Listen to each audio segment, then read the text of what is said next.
Before the video gets started, if you guys haven't already, please consider checking out my website, HVACRvideos.com. It's a great way to help support the channel. We actually just had a new restock of the hats, which is kind of our #1 seller. These are a special hat that I had designed with a black underbill, and they're breathable, so you don't sweat as much as a normal hat. They are flex fit. And I purposely designed them with the HVACR acronym on there. I guess I should be pointing to the right side. And I didn't put my logo on there because I wanted everybody to be able to wear them at work and not violate uniform policies. And for the most part, I've heard good feedback about that. So check out the website. We also have t-shirts, sweaters, and everything. And it's just a great way to help support the channel. Let's get on with the video. This video is brought to you by Sportland. Quality, integrity, and tradition.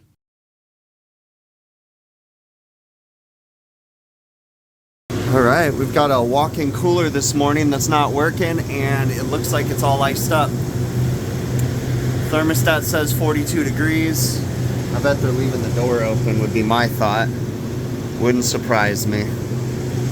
So we're gonna go up top, turn it off, get it disassembled, and then start defrosting it with hot water. All right, you can see I'm kind of having to navigate a bunch of kegs. Got some Ninja Warrior going on in here.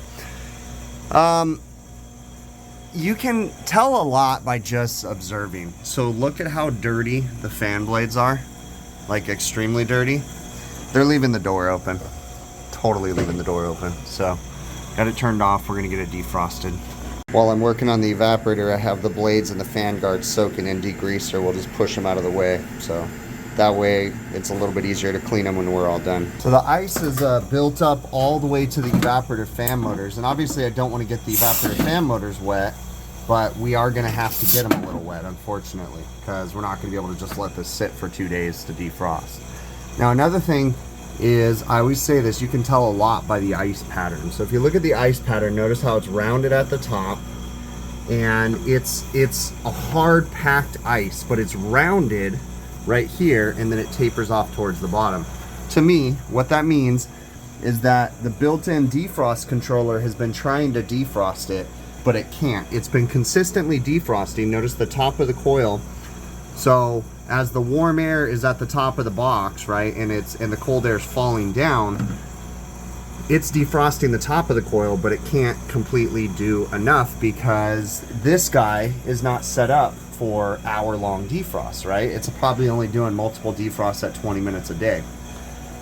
So you can tell a lot by the ice. Now this is just my opinion. We'll see more once we turn the system back on, but I don't think there's going to be a refrigeration issue. I think that it's just been trying to defrost itself, and more than likely someone left the door open and it just can't, defrost past that point, because built-in defrost, whether it be from a defrost clock or from a KE2 Temp Plus defrost controller, is not set up to melt ice from someone leaving a door open or something like that.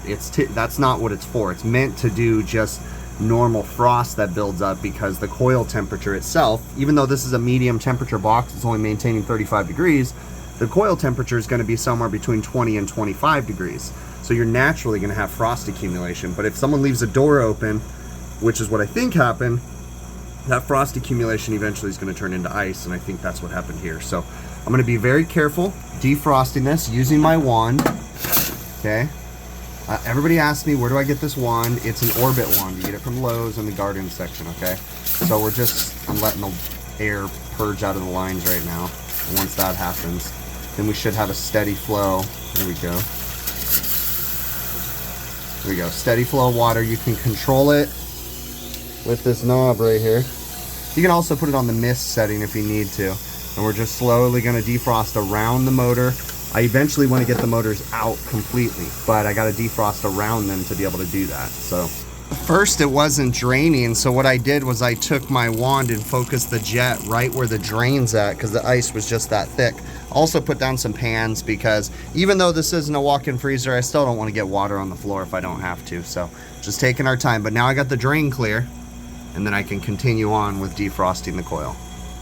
This is a time-consuming process, just a little bit at a time. But in the meantime, I wonder why the walk-in cooler's iced up. Because if they're propping open the walk-in freezer door to do inventory counts and stuff, guaranteed they're doing it to the walk-in cooler door too.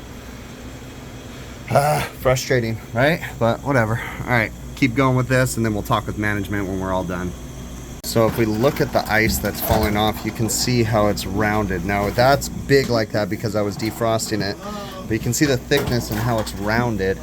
Again, that's an indication that this has been iced up for a while and it's been trying to defrost, and the warm air at the top has been defrosting the coil, and then the condensation or the ice or the water as the ice is melting is dripping off, and that's what's rounding it out at the bottom, and it's hard packed.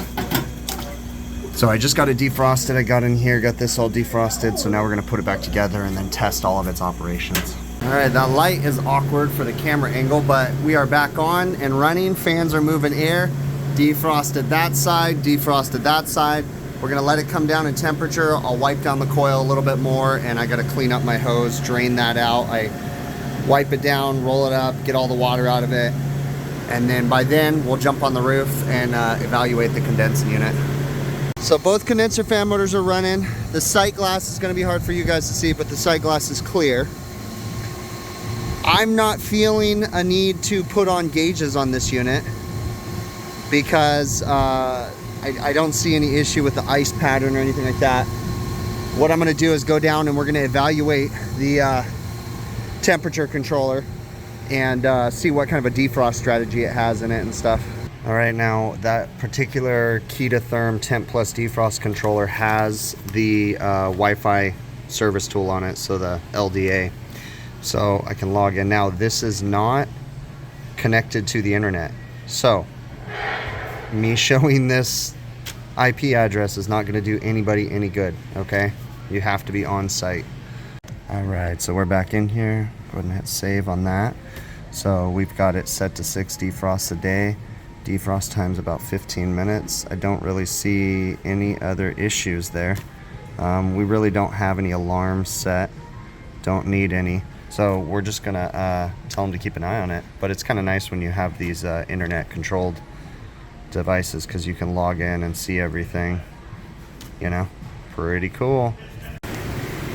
Another thing that I'm noticing is, check this out. The walk-in door is getting stuck open, but they also have a bungee right there that they're bungeeing it open. So more than likely what's happened, yeah, look down there. That's a spring, and the spring is probably compressed so much when they have it bungeed open that it's damaged the spring and not allowed it to shut. So every once in a while it shuts, but every once in a while it gets stuck open too. And those are spring closing hinges. So we'll get them new hinges and a closure for this box also. And I saw them propping open the walk-in freezer door. So let's look back here. And yep, we've got some ice buildup on the top of the coil. It doesn't seem like it's affecting the temperature yet, but I'm gonna get them to create a work order for this, and we'll do this on another day. You guys won't be able to see it, but I can see ice in here too. So we'll get that taken care of also. All right, so I'm back today. I ordered a new latch for this guy right here because every time they open the walk-in cooler door, this pops open because it's just worn out. The magnet's all loose. And you can see that actually goes into the walk-in cooler, which is kind of insane. But so with them slamming the door, the manager says that he'll come in and sometimes this will be open all night like this. And then we're also gonna put hinges on the walk-in cooler door too. It's old school Perlick boxes.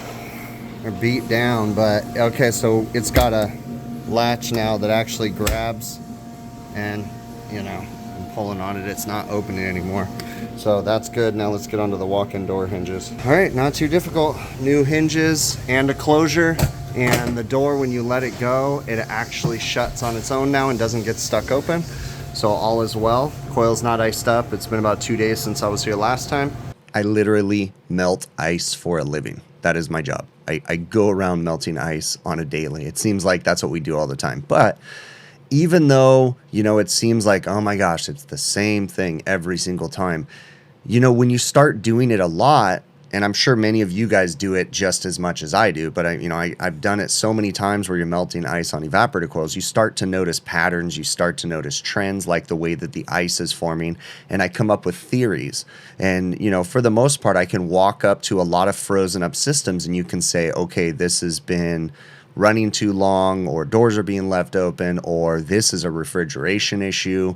You can start to notice little different patterns. So even though it seems like you're just doing the same thing over and over again, just pay attention. You know, look at your surroundings and don't just assume, right? I saw them leaving the doors open, but I didn't leave it at that, okay?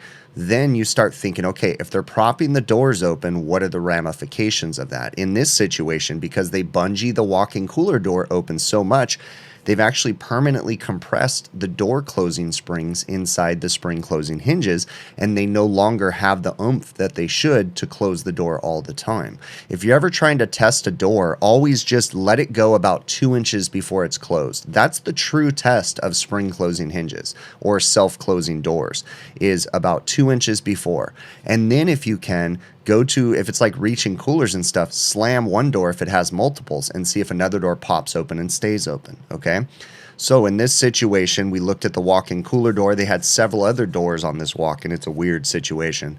And then we went into the bar area, and we noticed that they have a connected reach-in coil or a reach-in cooler, and that door had been popping open too. So we replaced the latch on the reach-in cooler door, and then we also replaced the hinges and the door closure on the walk-in cooler. Now, other than that, just going through it was pretty cookie cutter. I didn't see a reason to put my refrigeration gauges on the system. It has now been, I don't know, about 6 weeks, maybe 4 weeks since I filmed this. No other issues. Everything's been good.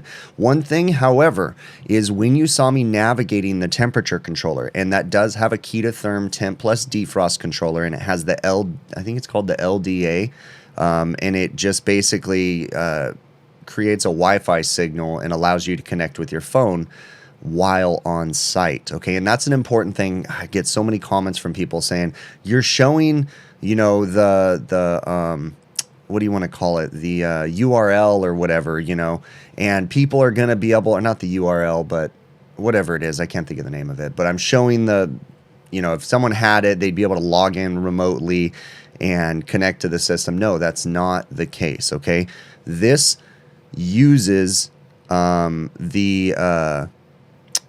gosh darn it, what do you call that? I can't think of what it's called, but you guys are probably screaming at me figuring it out. But anyways, this uses, that's how you access it locally, is just typing in the URL, okay? It is not connected to the internet. It does not have the ability to, well, I shouldn't say that. You can connect it to the internet if you want to. You have to connect it to a wireless router, and then you can log in remotely, but we do not have it set up that way.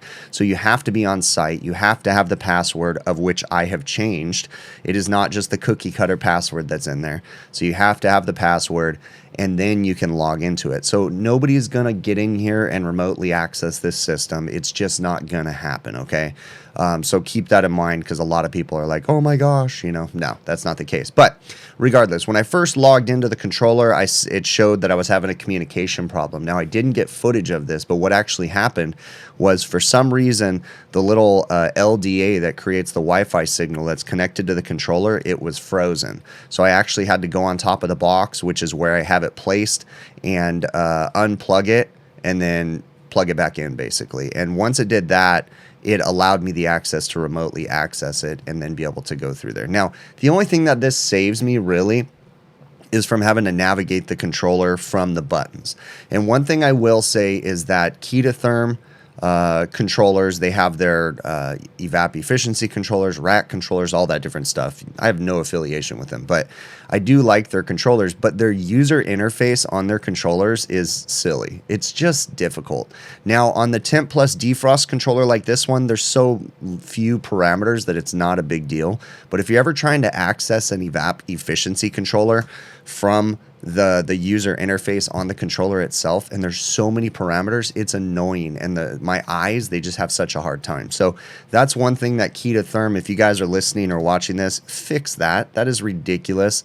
And another thing, Ketatherm, I strongly suggest, if you guys, anybody knows people at Ketatherm, anybody, you know, whatever, anybody watches these, share this information with them, tag it so they can see this. Make all your controllers Bluetooth enabled. Like, I know that you guys made the technology and you're trying to ride the wave of all the money you've invested in it, but come on, technology has evolved. It's time to step it up. You guys make an amazing product. Make it Bluetooth compatible to where we don't have to connect the silly LDA thing to it. I mean, realistically, you guys out there, at Key to Therm, you guys promote your product like being able to connect these controllers to every one of the reach-in coolers, which does seem like a cool idea. Can you imagine if you had one of these temp plus defrost controllers connected on every reach-in control or reach-in cooler, and you could access them all from you know, a web portal like I just did in this video, and be able to see everything? That sounds great, right? But in order to use the LDA, you have to have a hardwired connection going down using thermostat wire. So that just doesn't seem practical to have these controllers connected to the dashboard and have thermostat wire going to every single box that's on wheels. Like, it just doesn't make sense. But anyways, I'm going off on a tangent. Key to Therm, get on it, man. You guys make a great product, and you can make it even better if they're all just Bluetooth connected. That'd be the easiest way to make your product even better, okay? But regardless, I reset the little LDA thing. I was able to log in and access it. Didn't see any problems with defrost or anything like that. Everything else was cool. So I didn't just stop at the frozen up coil. I didn't just stop when I saw that they were propping the doors open. I looked further. I found door hinges that weren't closing. Why were they closing? More than likely because they bungee the door open, you know? So big picture diagnoses, right? That's what I'm always preaching. Last but not least, I did send another technician out a couple days after the filming of this video, and he defrosted that little bit of ice on the walk-in freezer too. So all is well. I really appreciate y'all. If you haven't already, please consider subscribing to the channel. Couple different ways you guys can help support the channel. I already said at the beginning of the video. You go to my website, hvacrvideos.com. We have merchandise available, t-shirts, beanies, sweaters, hats, all that good stuff. We try to have high quality products, so it's a great way to help support the channel. Again, hvacrvideos.com. You can also support the channel. The easiest way is simply watching the videos. Just watch the videos and interact with them. Leave comments, talk, you know, give opinions, feedback, okay? TrueTechTools.com. If you're interested in purchasing any tools, I have an offer code, Big Picture. I get a small affiliate commission when you use that offer code, and you get a discount on majority of the items they have on their website. There's a few ones that don't work, but use the discount code. Typically, you get an 8% discount, and then, like I said, I get a small commission, so that's a great way. Then there's PayPal, Patreon, YouTube channel memberships. Those are all different ways to help support the channel. Yeah, and I think that's it. I really, really appreciate y'all, and thanks for sticking with me for this long, and we'll catch you on the next one, okay?